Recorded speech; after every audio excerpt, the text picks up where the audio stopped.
Ah mais putain, mais comment ça marche ce bordel de caméra là? Ah ouais, c'est bon. Ouais, c'est bon, tout le monde est là? Allez, on se mène le train là, oh, on se dépêche de s'installer, on a pas toute la nuit là. Oh, et en silence! Pas besoin de langue pour s'asseoir, hein. Donc, bienvenue à tous. Il y a qui est nouveau parmi nous. Bravo les gars. Bienvenue au Front Résistant. Bon, pour les anciens, bon, ben, je tiens à vous féliciter hein, pour votre fidélité. Vous êtes fiables, vous êtes loyaux et mais qu'est-ce qui se passe là? Et mais pourquoi il y a deux types devant la porte là? Oh les gars, vous faites quoi là? Eh ben rentrez, fermez la porte! Je m'entends, vous êtes en train de fumer, vous fumez dedans. Non, mais vous êtes inconscient, vous voulez qu'on se fasse repérer? Hein? On fume pas dedans, écoute l'autre. Oh, c'est la guerre, hein, on risque un peu plus que 70 € d'amende. Je sais pas, mais oubliez ces lois à la con et réfléchissez, bon sang. Hein. Ouais, bref, allez, asseyez-vous, on va pas commencer à se quicher à part avec ce genre de conneries, quoi. Chose plus importante à gérer, quoi. Bon, vous avez remarqué, il y a une caméra que j'ai trouvée récemment enfouie dans les décombres. Bon, toujours en état de marche, hein, apparemment. Hein. Bon, ben du coup, on va pouvoir s'en servir pour filmer nos réunions. Eh ben, pour la bonne et simple raison qu'il est important de laisser une trace de notre passage. Hein, comme ça, le monde saura que des gens forts et braves comme vous sont dressés contre l'ennemi. Hein. D'autant plus que je doute fort qu'on apparaisse dans les livres d'histoire. Du moins, est-ce qu'on va parler de nous, hein, de notre groupe. Hein. Et puis, posez-vous la question, qui mieux que ceux du terrain pour raconter les meilleures versions. C'est pour ça que c'est un outil formidable. Bon, par contre, une chose là, et je vous préviens, vous n'apparaîtrez pas sur les vidéos. Ah non, ah non, non, non, c'est que ma face. Ah, mais arrête avec tes pourquoi, toi. Tu vas apparaître sur la vidéo hein. Et ça fait combien de temps que t'as pas croisé un miroir hein. Alors, je veux bien qu'on vive dans la misère, mais ça n'empêche pas un minimum d'entretien. Hein. Je sais pas, même les poilus étaient plus coquets que vous. Et puis, on sait jamais si ces vidéos là, hein, admettons, elles apparaissent dans le programme scolaire de nos gamins. Alors déjà qu'ils vont devoir se taper tous les films d'horreur là sur le holocauste des nazis, alors si en plus ils doivent se farcir vos tronches, hein, alors là c'est le traumatisme assuré. Hein. Ouais, ils s'en fadent, en fin de page des connes. Hein. Et si je fais ça c'est pourquoi après toi hein. C'est pour vous protéger, et oui. On sait jamais si ces vidéos là devaient se perdre et atterrir entre de mauvaises mains. Eh ben, vu qu'on voit que ma gueule, hein, ben, c'est moi qui vais manger pour tout le monde. Eh ben oui, ben, pensez-y les gars avant de gueuler. Bref.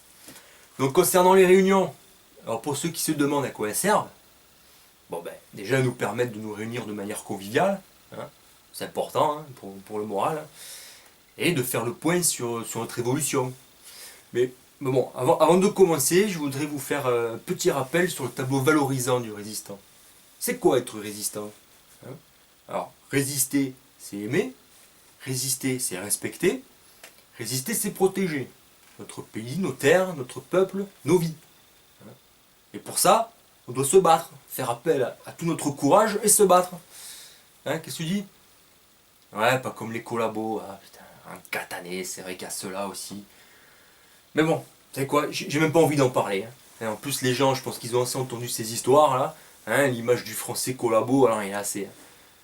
Alors, j'estime qu'il y a des choses plus honorables à dire sur la France en temps de guerre, quand même. Hein.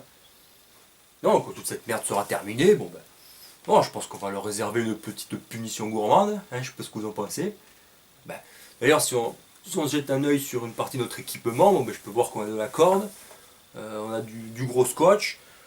C'est quoi qu'il y a là dans le bidon au fond là? C'est du lubrifiant, non? Diesel? Oui, bon, on pourra s'en servir autrement, c'est pas un problème.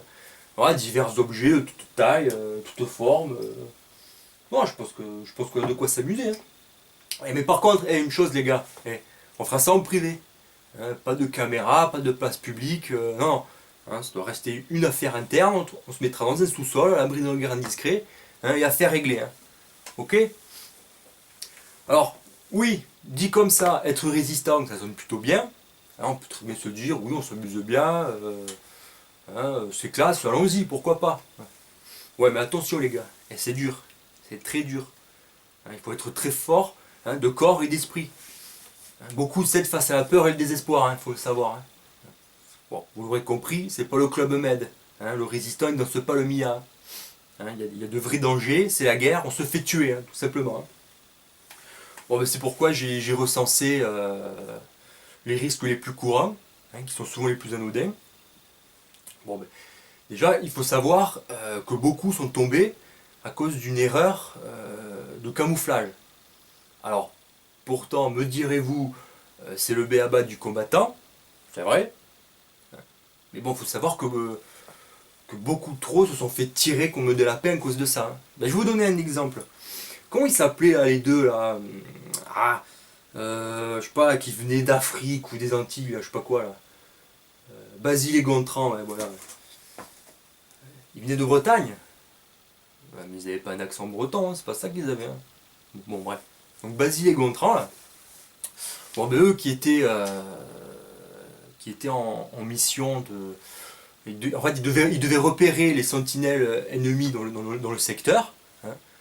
Bon, ben eux, ils se sont fait griller en traversant un champ de tournesol.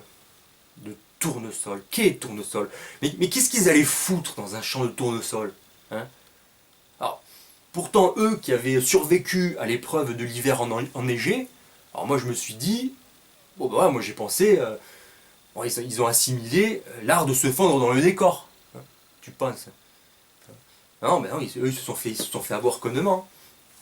Non, moi je pensais qu'ils avaient de l'expérience. Ben, pour vous dire, maintenant que j'ai parlé de l'hiver enneigé, il faut savoir que des blancs se sont fait gauler dans la neige. Alors si eux, avec leur couleur de peau, ils ont réussi à y passer inaperçus, je me suis dit, c'est bon, les deux frères caméléons, ils passent n'importe où. Eh non, un champ, sans déconner quoi. Enfin, je sais pas, mais au pire, tu te déguises en épouvantail, ça passe. Ah non, ils ont dû passer, là, je sais pas, en dansant alors et en chantant la lambada, je sais pas quoi. Ah mais ouais, non, mais j'exagère évidemment. Ouais, je parle comme ça d'eux parce que ça m'énerve. Se faire avoir comme ça, quoi. Hein. Donc retenez bien ça. Hein. Pensez toujours à accorder votre couleur à ce qui vous entoure. Un homme noir n'a rien à foutre dans un champ ou dans un décor de couleur jaune. Ah ben tiens, ça fait penser à toi, il est où Chang Philippe, ouais. Bon ben t'as compris l'idée. Hein. Toi, au milieu des tournesols, tu passes inaperçu. Eh oui, si. Admettons, on prend ta tête, on la met à côté d'un tournesol, on voit pas la différence. Hein. Ah ben tiens, du coup, ce sera ton prochain boulot. Tu me feras penser, tu seras le spécialiste du travers-champ. Hein. Blé, maïs, tournesol, tout passe. Ok? Je compte sur toi. Hein. Faudrait penser à tout ça. Donc, ouais, un autre exemple concernant le camouflage, mais à l'inverse celui-ci, n'essayez pas d'en faire trop. À trop vouloir se camoufler, on finit aussi par rencontrer des problèmes. Jean-Jacques, alors qui lui était en mission d'infiltration dans la base ennemie, bon, ben lui pour ça il avait décidé de se transformer en arbre. En arbre, oui, ah, carrément. Ah, mais par contre il avait super bien bossé. Hein. Ah non, mais un réalisme parfait. Quoi. On aurait dit Sylve Barbe, là, vous savez, dans le film. Là. Ah non, mais pareil, quoi. Ah, mais vraiment, vraiment un super boulot. Hein. Bon, ben, il part faire sa mission. Les jours passent, puis les semaines, on ne le voit pas revenir. Alors on s'est dit, voilà, ça a dû foirer son truc, il a dû se faire attraper. Quoi. Bon, jusqu'au jour où je décide avec une escorte de partir à sa recherche. Eh oui, hein, on n'abandonne pas nos gars, hein, c'est comme ça. Hein. Donc bon, ben, on y va. On arrive aux abords du camp ennemi. Bon, sur le coup, on remarque rien. Et puis tout d'un coup, on entend crier au loin une petite voix étouffée là, qui venait de l'intérieur du camp. Là. Alors ça criait au secours, sortez-moi de là, j'en ai plein le cul. Putain, nous on voit ça, sur le cul quoi. Merde, un sapin qui parle. Ah non mais, réflexe débile. Tu vois, sur le coup, tu fais pas le rapprochement. Ouais, bah, c'était lui.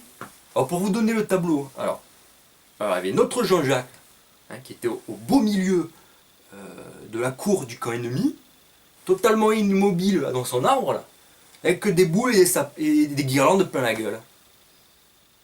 Et les chiens qui pissaient dessus et tout au passage. Non mais vraiment le truc aberrant quoi. Aberrant, jamais vous verrez ça dans votre vie quoi. Non c'est con, ils ont dû choisir le plus bel arbre de la forêt pour fêter Noël. Et voilà, ben c'est tombé sur lui. Non mais vous marrez pas les gars, c'est pas drôle. Hein. Enfin, si, c'est vrai que nous sur le coup aussi, on s'est fendu la gueule quand tu vois ça. Mais bon, il a souffert. Hein. Mettez-vous 2 minutes à sa place. Hein. Imaginez-vous immobile pendant un mois dans le froid. Hein. Ça n'a pas dû être des vacances. Hein. Donc voilà, donc maintenant, donc je vous ai donné ces deux exemples. Maintenant, à vous de trouver un juste milieu, hein, entre ces deux exemples. Donc je vous rappelle les fondamentaux, hein, les bases du camouflage. Alors, le camouflage, c'est comme je dis tout à l'heure, hein, il faut accorder ses couleurs à son environnement, hein, et de casser, disons, la silhouette basique de l'homme, hein, à savoir la tête et les épaules. Ah oui, ben c'est le premier truc que l'œil repère, même à une centaine de mètres. Hein. Donc voilà, donc utiliser des feuillages, des branchages sur ces zones, hein, mais pas plus. Pas plus et pas moins. Ok? Donc c'est bon, hein, pour le camouflage. On revient pas dessus. Bon. Bon les gars, je pourrais vous parler d'autres risques encore, mais là il faut y aller. Hein, il ne faut pas rester trop longtemps toujours au même endroit. Hein, parce que ces enculés d'ennemis là, je pense qu'ils doivent rôder là. Hein. Donc je prends pas de risques, on va s'arrêter là. Mais bientôt, hein, je pense que d'ici la semaine prochaine, on se réunira quoi. Bon, attendant, pas de conneries, hein, je compte sur vous sur le camouflage. Hein. Bon, allez. Alors putain, comment ça marche encore ce truc là? C'est quoi, c'est ça? Ah ouais, je crois que c'est là.